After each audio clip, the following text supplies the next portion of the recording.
میرے محترم بھائیوں، جو چیزیں ہمیں آخرت میں کام آئیں گی، اتنی مختصر سی زندگی ہے، اللہ اکبر، مجھے بڑی عبرت ہوئی مجھے کہ وہ میں دوست سے ملنے گیا، اس کے بھائی کا انتقال ہو گیا، اور میں نے کہا کہ بیمار کتنے عرصے سے تھے؟ کہا کیا بیمار تھے؟ منگل کے دن عصر میں جنازہ پڑا، منگل کے دن عصر میں جنازہ پڑا، مغرب واپس آئے، مغرب کی نماز پڑھی، عشاء کی نماز پڑھی، طبیعت خراب ہوئی، اسپتال لے گئے، انتقال ہو گیا، اور اگلے دن عصر میں ان کا جنازہ۔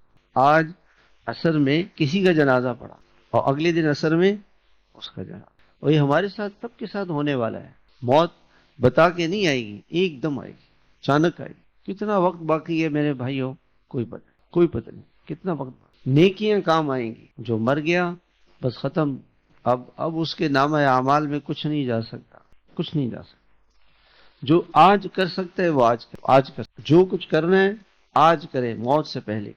اس لیے لوگ یہ کہتے ہیں نا جی کہ ہم چاہتے ہیں کہ گناہوں سے بچ جائے۔ ایک آسان نسخہ گناہوں سے بچنے کا کیا ہے کہ آدمی روزانہ رات کو بیٹھے اور اپنی موت کو سوچے کہ چند دنوں کا میں مہمان ہوں، چند دنوں کے بعد اچانک آواز آئے گی کہ فرشتہ آ گیا، اور فرشتہ کہے گا جی چلو اللہ کے پاس، آپ کو جو مہلت دی گئی تھی وہ ختم ہو گئی اچانک۔